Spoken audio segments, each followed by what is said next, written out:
Bismillahirrahmanirrahim. Assalamualaikum warahmatullahi wabarakatuh.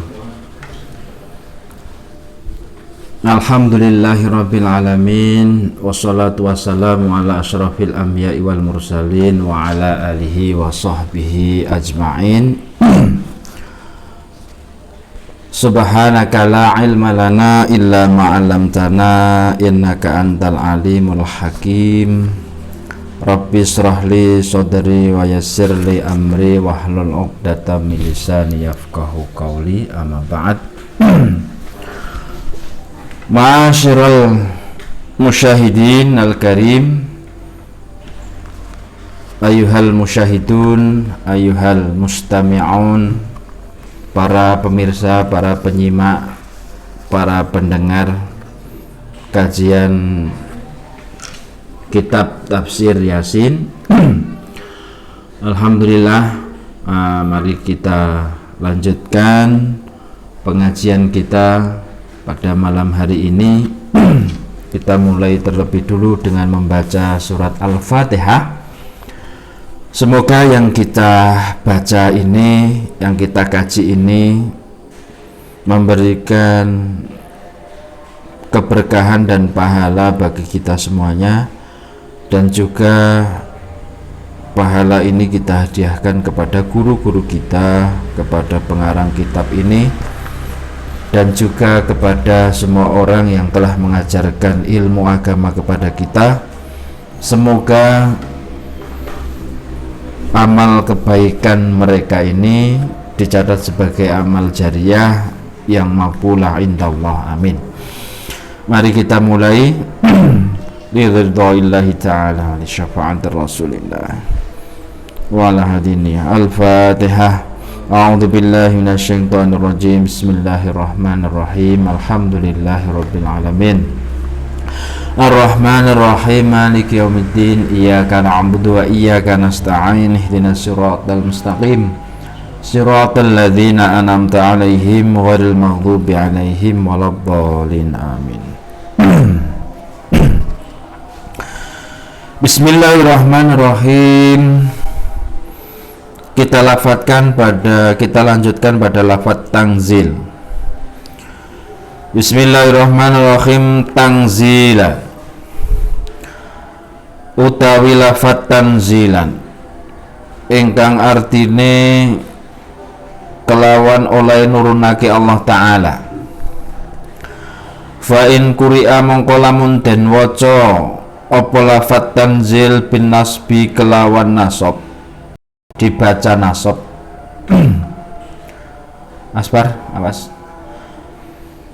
Saya ulangi, lafaz tanzilan ini kalau dibaca nasab, apabila dibaca nasab, nasab itu alamatnya atau tanda bacanya salah satunya dibaca fathah, tanzilan. Kalau tanzilun itu dibaca rofa, tanzilin dibaca kasroh.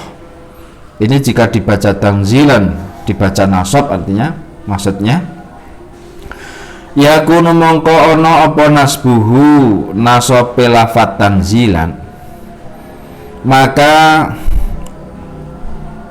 i'rabnya lafaz tanzilan yang nasab itu iku bil fi'li kelawan sebab fi'il al mahdhufi kang den buang.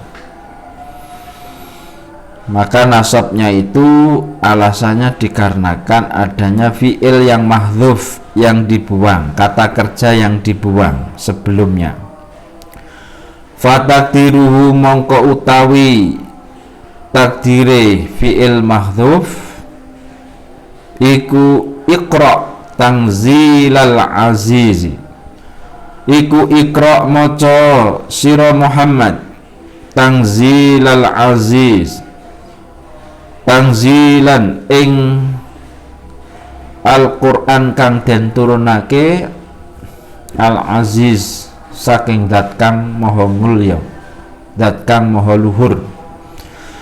yakni ngersakake sapa Allah, ngersakake maksud sapa Allah. Ya Muhammad, hei Muhammad, Iqra maca sapa sira al-munzala ing Quran kang den turunake minal azizir rahim saking zat kang maha luhur tur welas asih. Maksudnya jika lafaz tanzilan dibaca nasab atau fathah itu karena fi'il mahdhuf ada kata kerja sebelumnya yang dibuang, maka takdirnya, takdir itu ya kira-kira atau tafsirnya itu dari lafaz atau dari redaksi susunan kalimat Iqra Tanzilal Aziz, Iqra maca sira Muhammad Tanzilal. Nah, baru ada kata Iqra yang dimahdzuf. Kata Iqra itu mahdzuf artinya disamarkan, bukan dibuang. Yakni maksudnya Allah itu, maksud daripada tafsir ayat ini seolah-olah Allah mengendaki maksud, ya Muhammad, wahai Muhammad, bacalah, Iqra bacalah al-munzal yang diturunkan minal azizir rahim, Al-Quran yang diturunkan minal azizir rahim dari zat yang aziz, yang maha agung, maha luhur, dan yang mempunyai sifat belas kasih. Wa in quri'an lamun to den waca apa lafat tanzil birraf'i kelawan maca rafa. Maca rafa itu dibaca salah satu alamatnya dhammah, maksudnya tanzilun bukan tanzila, tanzilun. Yakunu mongko ana apa lafat tanzil iku khobarun dadi khobar li mubtada'in kedua mubtada, maka menjadi khobarnya mubtada mahdzufin kang den buang. Jadi kalau tanzilun dibaca tanzil, maka i'rab nahwunya adalah dia itu menjadi khobar dari mubtada yang dibuang. Fatadiru mongko utawi takdiri susunan mubtada khobar mahdzuf mau hadza utawi kiladawo hadza al-Qur'an, hadza utawi ki hadzal Qur'an utawi kilal Qur'an iku mungzalun dan turunake alaika ing atase sira Muhammad biwasitati Jibril kelawan lantarane malaikat Jibril alaihissalam minallahi saking Gusti Allah. Oke, jadi perkara tanzil sama tangzilan turun ini saja pembahasannya luar biasa. Pembahasannya sangat luar biasa. Apa tanzil aja mempunyai beberapa macam makna, macam i'rab, ada yang dibaca nasab, ada yang dibaca rafa. Saya ingin menjelaskan tentang lafaz Al-Quran itu disebutkan menjadi dua tipe. Ada tanzil, ada inzal.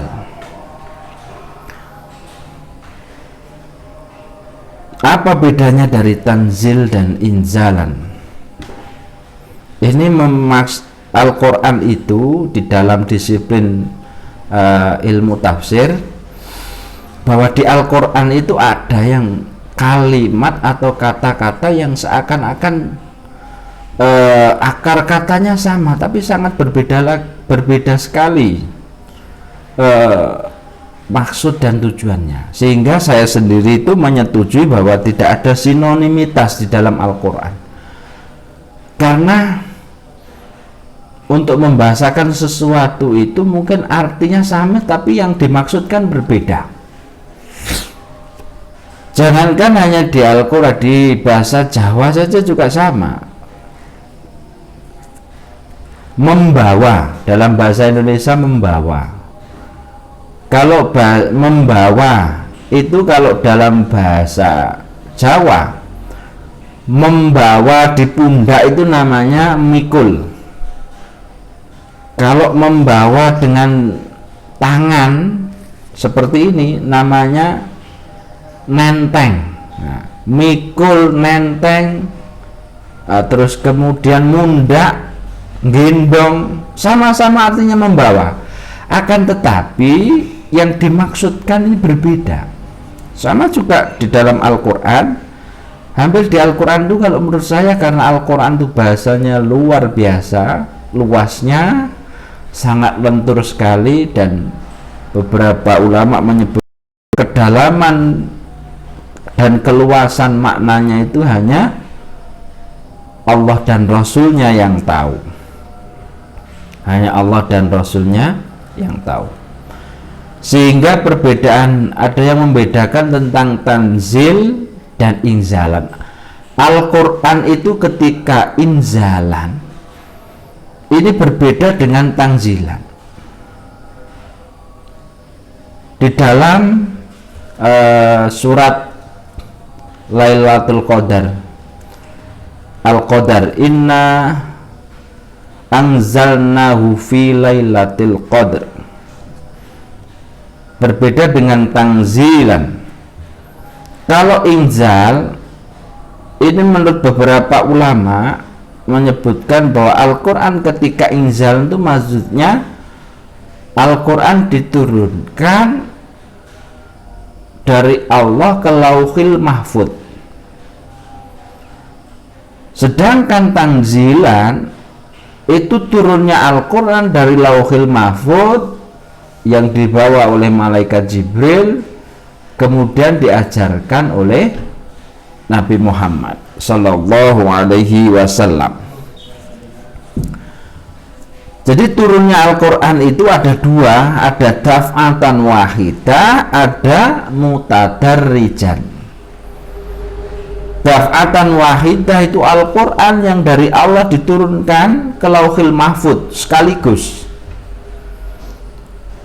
Nah, sedangkan tanzilan turunnya Al-Quran dari Lauhil Mahfud ke Nabi Muhammad dengan perantaran Jibril itu tidak sekaligus, tetapi mutadarrijan, berangsur-angsur. Hikmahnya apa? Hikmahnya itu bahwa kalau kita itu ingin menghafal Al-Quran dengan kuat, maka hafalkan jangan langsung sekaligus, tapi hafalkan secara berkala sesuai dengan kemampuan manusia. Saya ibaratkan cangkir. Kalau cangkir ini kemudian saya isi dengan air 1 ember, maka air itu akan tumpah, tidak akan terminum semuanya. Akan tetapi kalau 1 ember itu diminum oleh gelas cangkir itu dengan cara berangsur-angsur, yaitu ambil satu, taruh di cangkir itu, kemudian diminum dan seterusnya, maka tidak akan yang tumpah sedikit pun, tidak ada yang tercecer. Inilah rahasianya di situ. Ini juga sekaligus mumpung saya mengingatkan bagi yang menghafal Al-Quran atau tahfidz, janganlah berbangga hati dengan metode yang aneh-aneh sekarang itu, yang dalam tidak sampai 1 tahun misalkan, dalam 1 bulan khatam, hafal semuanya. Ingat, kalau merujuk kepada metode Nabi yang seperti itu kadang-kadang mengkhawatirkan. Kenapa? Karena Al-Quran itu kalau tidak dimurojaah dalam beberapa minggu saja, itu banyak sekali yang lupa. Al-Quran itu mudah dihafal, tapi juga mudah untuk hilang. Kenapa? Oleh karena itu orang yang menghafal itu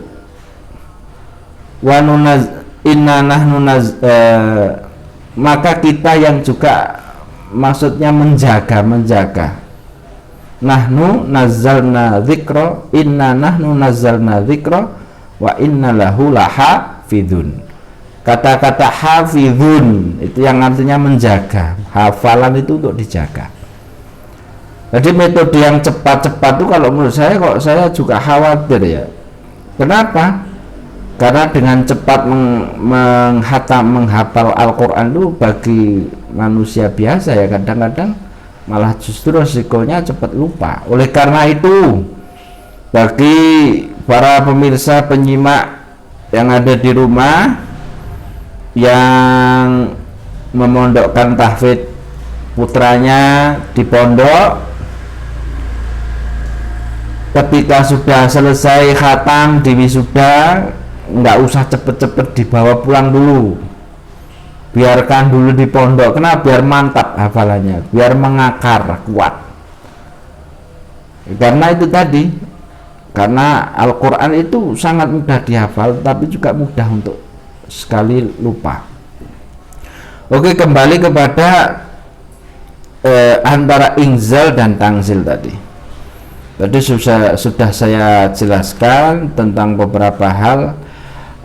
Proses turunnya Al-Quran itu ada jumlatan wahidah sekaligus dan mutadarijan, berangsur-angsur. Saya bahasakan begini, ini juga menjawab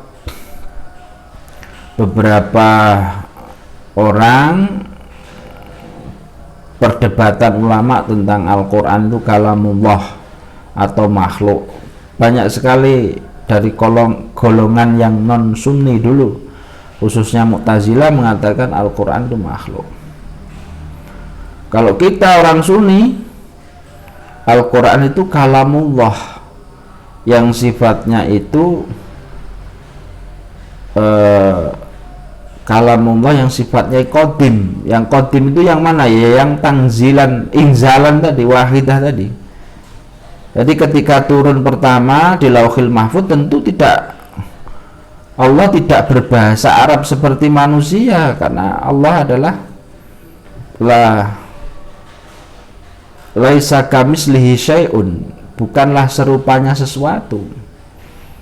Baru kemudian dari malaikat itu dibawa oleh malaikat diturunkan kepada Nabi Muhammad dengan bahasa Al-Quran dalam bahasa orang Arab al-mubin yang bisa dipahami. Kalau turunnya itu langsung dari Allah, mungkin ya Nabi Muhammad sendiri tidak akan mampu untuk mengetahui Al-Quran yang qadim itu, yang ada diturunkan Allah ke Lauhil Mahfuz itu. Saya memegang pendapat yang seperti itu. Saya ibaratkan begini,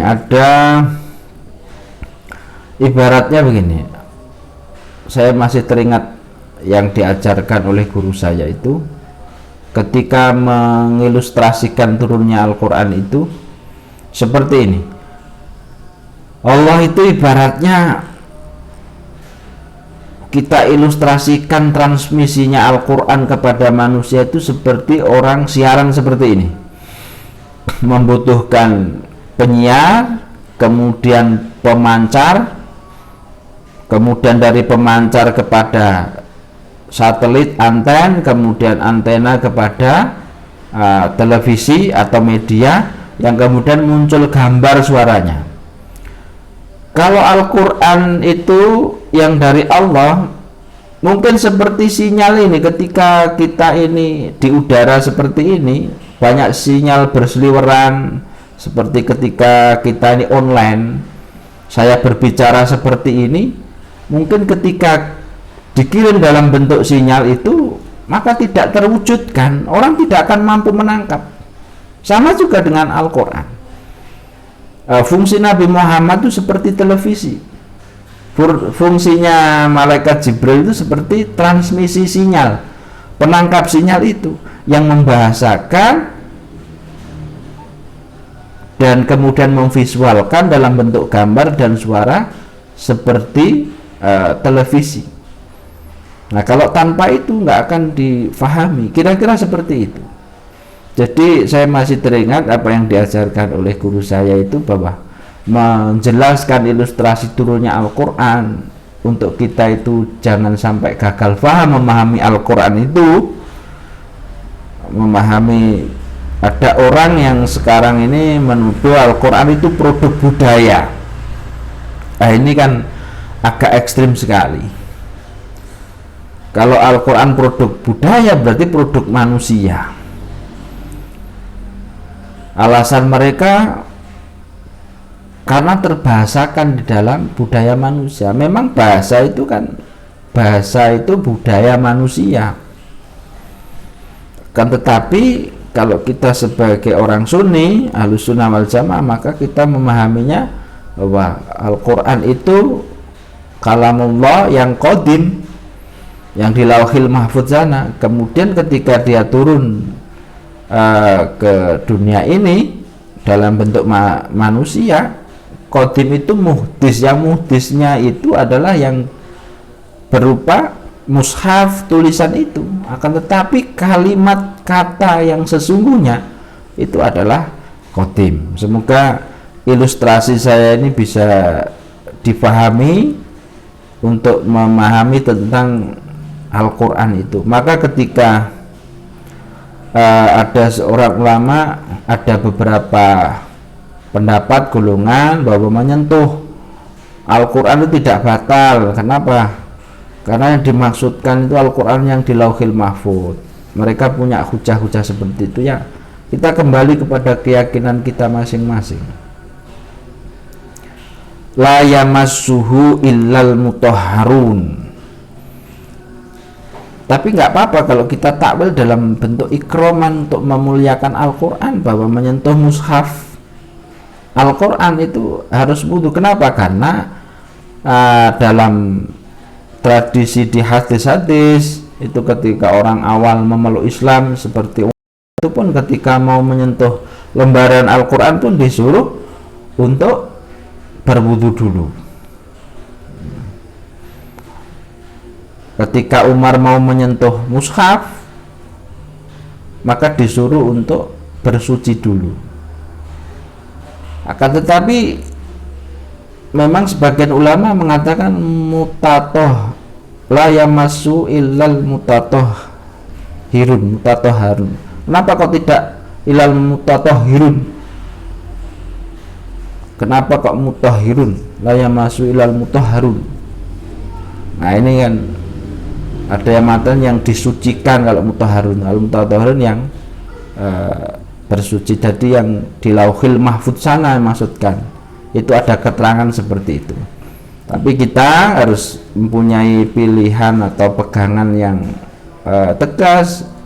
Kita ahli sunnah mengikuti salah satu mazhab dari 4 mazhab itu, Imam Syafi'i, Imam Hanafi, Imam Maliki, Imam Hambali. Pegang salah satu yang insya Allah kita akan selamat dari kesesatan pemahaman itu, insya Allah. Kalau tidak seperti itu, maka kadang-kadang kita terjebak dengan wacana-wacana pemikiran yang liberal. Apa pemikiran liberal itu? Menurut saya pemikiran yang tanpa kaidah itu namanya liberal. Bukan berarti orang yang liberal itu orang yang menggunakan takwil. Takwil pun harus dengan ilmu, harus dengan dasar keilmuan yang kuat, ilmu balaghahnya, ilmu ma'ani, ilmu lughahnya, ilmu adab istimai, semua yang diperangkat yang dibutuhkan di dalam memahami Al-Quran. Jadi tidak serta-merta. Maka kalau memahami liberal itu bagaimana sih? Menurut saya orang yang nggak pakai kaidah itu liberal, sesuka hatinya. Tapi kalaupun toh pendapat seseorang itu dikatakan kok beda dengan pendapatnya jumhur, beda dengan pendapatnya para ulama mayoritas, akan tetapi masih menggunakan kaidah, maka itu belum, kalau menurut saya ya tidak disebut dengan liberal.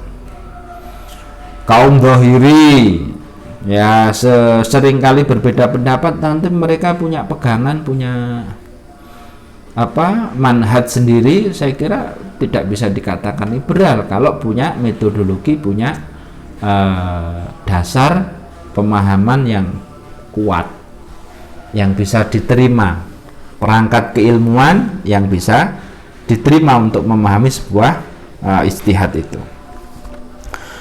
Saya teruskan. Al-Azizi kang mulya, Al-Ghalibi tur kang menang, Al-Muntakimi kang nyiksa, minal asi saking wong-wong kang maksiat, yang memberi balasan kepada orang-orang yang maksiat. Jadi lafadz Al-Aziz itu Al-Ghalibi Al-Muntakimi minal asi, zat yang menunjukkan kekuatan itu biasanya diwakili dengan Al-Aziz. Makanya Raja Saudi namanya bin Abdul Aziz, itu biasanya untuk menyebutkan orang yang punya power, kekuatan. Ar-Rahimu terkang maha welas. Selalu kata Rahim itu bersandar di balik kekuatan Allah, seolah-olah Allah itu ingin menunjukkan bahwa Allah adalah zat yang lengkap, yang ingin menunjukkan show of force-nya dengan kekuatannya yang powerful, dan sekaligus Ar-Rahim yang maha belas kasih. Lil muti'ina, Ar-Rahim turkang maha welas asilil muti'ina maring pira-pira wong kang padha taat. Faqra mongko maca sira ya Muhammad Muhammad hadzal Qur'an ing ikilah Al-Qur'an lil mungkirina maring pira-pira wong kang padha ingkar, hatta yasma'u sehingga padha krungu sapa mungkin.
Wahai Muhammad, bacalah Al-Quran ini untuk orang-orang yang ingkar, sebagai hujah Nabi Muhammad untuk menghadapi orang-orang yang ingkar terhadap untuk mendengarkan kebenaran daripada Al-Quran. Wa yakhafu lan padha wedi sapa mungkirin minni saking ingsun, wayaji ulan podo nekani sapa mungkirin ilal insafi maring perkara kang insaf, beningake ati. Lafat litung diraka mamma ungdira abauhum, litung dira supaya meden-medeni sira Muhammad kauman ing kaum ma ungdira kang ora den weden-wedeni sapa abauhum nenek moyange kaum, mbah-mbahe kaum, pendahulu-pendahulunya kaum. Ayat selanjutnya ini Tanzilan Azizir Rahim, yang diturunkan Allah dari zat yang Aziz Rahim. Untuk apa? Litung dirokau mamma ungdira abauhum, untuk memberikan peringatan kepada kaum yang tidak diberikan peringatan oleh orang-orang sebelumnya. Alamu tawi huruf lame lafat tak litung diro, lamnya litung diro iku taklilun, dadi taklil litanzil kedua lafat tangzil. Taklil itu alasan atau ilat litanzil, kedua lafadz tanzil sebelumnya. Jadi lamnya itu menunjukkan alasan kenapa kok tanzil Al-Quran itu ternyata litungdzira, untuk memberi peringatan. Kila dan ngendikaake fama fi ma ungdzira, fama mongko huruf ma fi ma ungdzira ing dalem lafadz ma ungdzira iku linafi krana kanggo nafeake. Ailam tungdir tegese ora den peringatake sapa abauhum pira-pira bapake kaum al aqrabuna kang padha parek kabeh litatawuli krana lawase suwene muddatal fatra ing mangsa kekosongane nabi. Tafsir ini karena mungkin saking lamanya Nabi tidak diturunkan di bangsa Arab. Karena saking lamanya Nabi yang diturunkan itu sejak Nabi Ismail, kemudian orang Arab itu tidak pernah diturunkan seorang Nabi. Semua Nabi diturunkan setelah itu kebanyakan kepada kaum Israel, Bani Israel. Sedangkan saudara mereka orang Arab keturunannya Nabi Ismail ini tidak diturunkan sampai masa yang lama, sampai datangnya Nabi Muhammad SAW.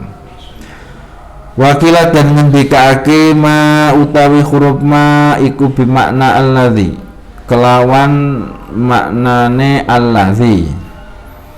Alladzi itu isim mausul, artinya yang. Ailitung diro tegese supaya meden-medeni sira kauman ing kaum alladzi ungdira kang den meden-medeni bihi kelawan alladzi sapa abauhum para bapak-bapake utawa pendahulune kaum. Jadi kalau yang dibaca ma itu bimana alladzi artinya yang, maksudnya untuk litung dira kauman, agar supaya engkau memperingatkan suatu kaum alladzi yang ungdira bihi abaum, yang diperingatkan dengannya para nenek moyang atau pendahulu-pendahulu mereka. Fahum mongkau utawi kaum iku ghafiluna piro-piro wong kang podo lali kabeh.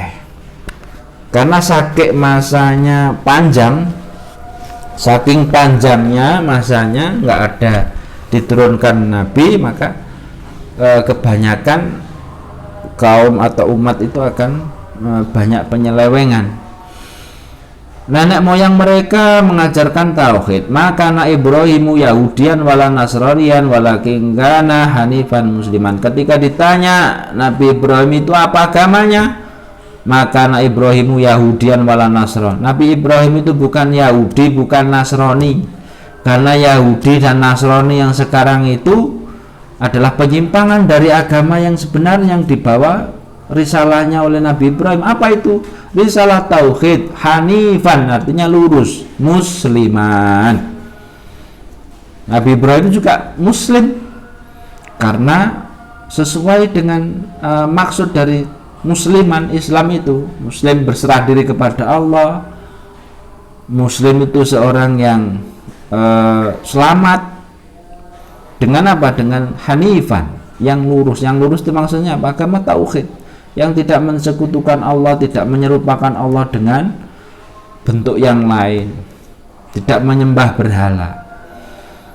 Terus kemudian banyak sekali karena fatrah atau masa kekosongan itu semakin lama tidak ada yang peringatkan, maka di kaum Arab Quraisy banyak sekali terjadi penyimpangan akidah.